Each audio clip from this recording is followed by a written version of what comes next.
अभी कुछ दिन पहले ही मैंने एक बहुत ही खूबसूरत बेटी को जन्म दिया। हमारे घर में चारों ओर खुशी का माहौल था। मेरे पति और मेरी सास बहुत खुश थी क्योंकि ये उनके घर की पहली खुशी थी। और मेरे पति ने मुझे बताया था कि 5 साल बाद उनके पिता घर वापस आ रहे हैं। ये सुनकर मेरी सास की खुशियों का कोई ठिकाना नहीं रहा। मैं कमरे से उठकर बाहर आई ताकि आने वाले मेहमानों को पानी पिला सकूं कि अचानक से घर का दरवाजा खुला और कोई अंदर आया, जिसको देखकर अंदर बैठी काफी सारी औरतों ने घूंघट कर लिया। बाहर से आने वाला शायद कोई मर्द था। मेरी सास और नमन गेट की तरफ तेजी से जा रहे थे। उस व्यक्ति ने सबका ध्यान अपनी तरफ खींच लिया था। मैंने उसको देखा तो पानी भरा गिलास मेरे हाथों से छूट गया और मैं ऊपर से नीचे तक कांप गई। फिर नमन ने मुझे बुलाया और बोला, ये मेरे पिताजी हैं जो कि पुलिस में हैं और इनकी पोस्टिंग दूसरे शहर में थी और पिताजी के काम की वजह से इनका घर आना बहुत कम होता था। नमन के पिताजी ने मेरी तरफ देखा और मेरी तारीफ की कि बहुत अच्छी बहू है। लेकिन मैं नमन के पिता से पहली बार नहीं मिल रही थी। अब से 5 साल पहले मेरे पिता ने मुझे अपने नशे की लत के कारण किसी कोठे पर बेच दिया था। लेकिन उसी रात उस कोठे पर पुलिस की रेड के कारण मेरे साथ कुछ गलत ना हुआ। लेकिन पुलिस कोठे की सारी लड़कियों को उठाकर पुलिस स्टेशन ले आई थी, जिनमें मैं भी थी। बाकी सभी लड़कियां तो बिना डरे खड़ी थी, लेकिन मैं बहुत डरी और सहमी थी और रो रही थी कि इतने में एक लेडी पुलिस ने मेरे सर के बाल पकड़े और मुझे थप्पड़ लगाया और बोली, रोने का नाटक करती है, चुपचाप खड़ी रहे। लेकिन मैं उनसे बोलती रही कि मैं बेकसूर हूँ, मैंने कुछ नहीं किया। लेकिन उसने मेरी एक नहीं सुनी। कुछ देर के बाद बड़े साहब आ गए और मुझे रोता देखकर उन्होंने मुझसे बात की और मैंने उनको वही कहा कि मैंने कुछ नहीं किया है, मैं बेकसूर हूँ। खैर, उन्होंने मुझे कहा कि तुम रोना बंद करो, हम तुम्हें कुछ नहीं करेंगे, और कहा कि तुम बेफिक्र रहो, मैं तुम्हें अपनी माँ और अपनी पत्नी के पास लेकर चलूंगा, तुम मेरे घर पर ही रहना। और शाम को उन्होंने मुझे अपनी गाड़ी में बैठाया और हम उनके घर के लिए निकल पड़े। काफी देर की यात्रा के बाद हम एक घर में आ गए। कुछ देर बाद जब मुझे वहां कोई दिखाई नहीं दिया तो मैंने पूछा कि तुम्हारी माँ और पत्नी कहाँ हैं? मुझे उनसे मिलना है। उसने कहा कि माँ और पत्नी से मिल लेना, पहले मुझसे तो मिल लो। मैं ये सुनते ही सुन्न रह गई और उसके अंदर का छुपा शैतान बाहर आ गया और अगले ही पल उसने अपनी हवस की आग को मेरे शरीर से ठंडा कर लिया और मैं बेहोश हो गई। मुझे कुछ पता न रहा कि मैं कहाँ हूँ। सुबह जब आँख खुली तो मैं बेड पर पड़ी थी। मैंने इधर उधर देखा तो वहाँ कोई नहीं था। मैंने भागने का सोचा तो बाहर से गेट बंद थे। अब वो रोज रात में आता और अपनी हवस पूरी करके सुबह अपने काम पर चला जाता था। लेकिन मुझे उस नर्क से किसी न किसी तरह से बाहर तो आना ही था। एक दिन मैं घर के स्टोर रूम में पहुंच गई। वहां एक जाली लगी हुई थी। मैंने चाकू से उसको काटना चाहा, पर वो मोटी होने के कारण उसे एक दिन में नहीं कटने वाली थी। इसलिए मैं उसके जाते ही उस जाली को काटने में लग जाती थी। इस तरह कई दिन तक मैं लगातार उसको काटती रही और एक सुबह उसके जाते ही मैं उसमें से निकलकर भाग गई। मैंने सोचा जब तक वो घर आएगा मैं बहुत दूर निकल जाऊंगी और इस नर्क से शायद मेरा पीछा छूट जाएगा। और मैं एक बस में बैठ गई और मैं उस जगह से बहुत दूर निकल आई। रास्ते में जब मुझे भूख लगी तो मैंने एक औरत से खाना मांगने की कोशिश की, लेकिन मांगने की मेरी हिम्मत ना हुई। खैर, कुछ देर बाद उस औरत ने मुझे बिना मांगे खाना दिया और मैंने ले लिया। शायद वो मेरी हालत समझ गई थी क्योंकि मैं बहुत बुरे हाल में थी। पहनने को चप्पल नहीं थी, कपड़े भी बहुत खराब हो गए थे। बस वाले ने भी जब मुझसे पैसे मांगे तो मैं रोने लगी और बोला कि मेरे पास पैसे नहीं हैं। वो तो चला गया और अब बस अपने आखिरी स्टॉप पर रुक गई थी। मैं भी बस से उतरकर चलते चलते एक गांव में पहुंच गई। वहां मुझे एक बड़ा सा घर दिखा जहां काफी सारी भैंस बंधी हुई थी और उनके चारे का एक बड़ा सा कमरा था। मैं वहां गई तो मुझे कोई नहीं दिखा और मैं चुपचाप भैंसों के चारे वाले कमरे में छुपकर सो गई। जब सुबह मेरी आंख खुली तो सामने एक लड़का और एक बुढ़ी औरत खड़ी थी जो उस लड़के की माँ थी। वो लड़का कोई और नहीं बल्कि नमन था। उसकी आंखों में हजारों सवाल थे। खैर, मैंने उनको अपनी सारी बात बताई। उन्होंने मुझे अपने पास ही रख लिया। कुछ दिन मैं उनके पास रही। हम मिलकर घर का सारा काम करते। ऐसे ही दिन गुजरते रहे और धीरे धीरे नमन मुझे पसंद करने लगा। उसने मुझसे अपने प्यार का इजहार किया और मुझसे शादी करने को बोला।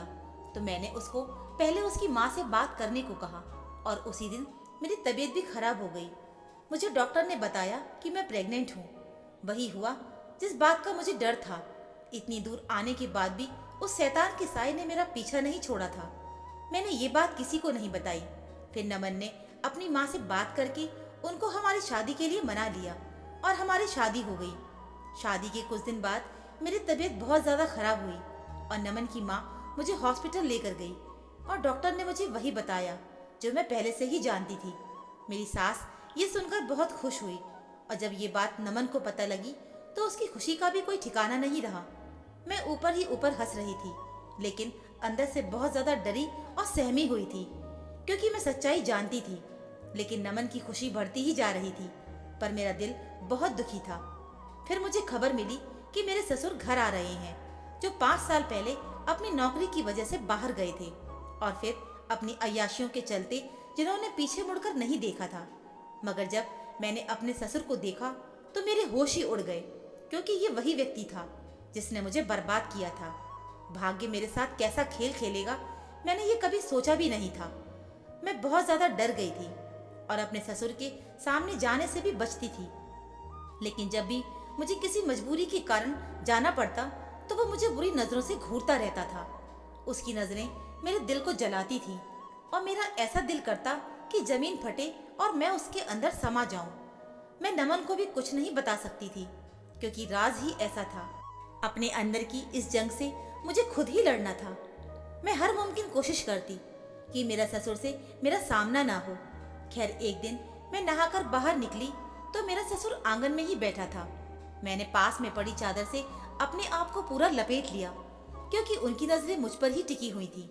मैं जल्दी से अपने रूम की ओर तेजी से चलने लगी, क्योंकि मुझे उनकी पीछा करती नजरों से अब डर लगने लगा था।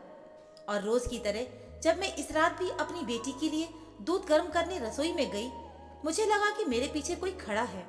मैंने जैसे ही पीछे मुड़कर देखा तो सामने अपने ससुर को देखकर ऐसा लगा कि जैसे मेरे प्राण ही निकल गए हों। मैं पूरी तरह ठंडी पड़ गई थी और वो मुझे देखकर शैतानी हंसी से मुस्कुरा रहा था। तुम क्या समझती हो, मेरे घर की बहू बनकर रहोगी और मैं तुम्हें इतनी आसानी से छोड़ दूंगा? मैं जानता हूँ कि तुम यहाँ मेरे बेटे से मैंने जो तुम्हारे साथ किया है उसका बदला लेने आई हो। बताओ, ये बच्ची किसकी है? मैं जानता हूँ कि तुम जैसी औरतें कभी भी एक मर्द के साथ नहीं रह सकती। उसकी बातें सुनकर मुझे बहुत गुस्सा आ रहा था, लेकिन मैंने अपने आप को शांत किया और अपने रूम की तरफ जाने लगी। लेकिन मेरा बेशरम ससुर ने मेरा हाथ पकड़ लिया और कहा कि तुम ऐसे नहीं जा सकती, तुम्हें मेरी बातों का जवाब देना ही होगा। आज मैं तुमसे सारा हिसाब किताब चुकता करूंगा। अगर तुम ये सोच रही हो कि मैं ये बात किसी को नहीं बताऊंगा तो तुम्हारी ये गलतफहमी है। मैं तुम्हें आखिरी मौका दे रहा हूँ। तुम यहाँ से चली जाओ और अपनी इस गंदगी को भी अपने साथ ले जाओ। मैं एक बाजारू औरत को अपने घर की इज्जत नहीं बना सकता। ये बात सुनते ही मेरा सब्र का बांध टूट गया और मैंने अपने ससुर को एक जोरदार थप्पड़ लगा दिया। मेरी आंखें गुस्से और जज्बात से नम थीं। शर्म आनी चाहिए तुम्हें ऐसी बात करने में। मुझे यकीन नहीं होता कि नमन तुम्हारा बेटा है। तुम जैसा पिता भगवान किसी दुश्मन को भी ना दे, और जिस बच्चे को तुम गंदगी बोल रहे हो वो तुम्हारे ही कर्मों की सजा है। मेरे ये बोलते ही उसकी आंखें फटी की फटी रह गई और बोलने लगा, तुम झूठ बोल रही हो, ये सब तुम यहाँ रहने की वजह से कर रही हो। मैंने उसकी आंखों में देखा और बोला, यही सच है, तुम भूल गए हो। तुमने ही तो मुझे कई बार बर्बाद किया था। मेरे अंदर इससे पहले इतनी हिम्मत नहीं थी कि मैं उसकी बातों का जवाब दे सकूं, लेकिन आज मैं उसकी हर बात का जवाब दे रही थी। मेरी बातों को सुनकर वो जमीन पर अपना सर पकड़कर बैठ गया और रोने लगा। वो एकदम पागल सा हो गया था, मगर उसकी ये हालत देखकर मुझे जरा भी फर्क नहीं पड़ा। फिर वो अचानक उठा और घर से बाहर ये कहता हुआ निकल गया कि नहीं, ये नहीं हो सकता। मैं जानती थी कि मेरा ससुर अब कभी वापस लौटकर नहीं आएगा।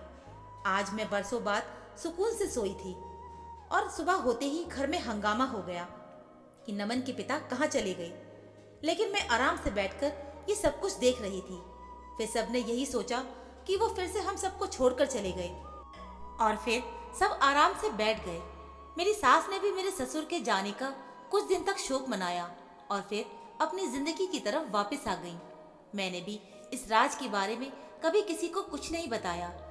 अब मैं रोज यही प्रार्थना करती हूँ कि मेरा ससुर कभी लौट कर ना आए। नमन मुझे बहुत प्यार करते हैं। अब मुझे 2 बेटे और हो गए थे, मगर जब भी मैं अपनी बेटी को देखती तो मुझे मेरे ऊपर हुआ वो खौफनाक मंजर याद आ जाता है। अब आप ही बताएं, क्या मैंने अपनी बेटी का ये राज अपने पति और सास से छुपाकर गलत किया या सही किया?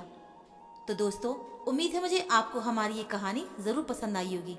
कहानी अच्छी लगी है तो प्लीज़ वीडियो को लाइक, शेयर और चैनल को सब्सक्राइब ज़रूर कीजिएगा। तो मिलते हैं फिर अगले नई कहानी में। कहानी सुनने के लिए आप सभी का बहुत बहुत धन्यवाद।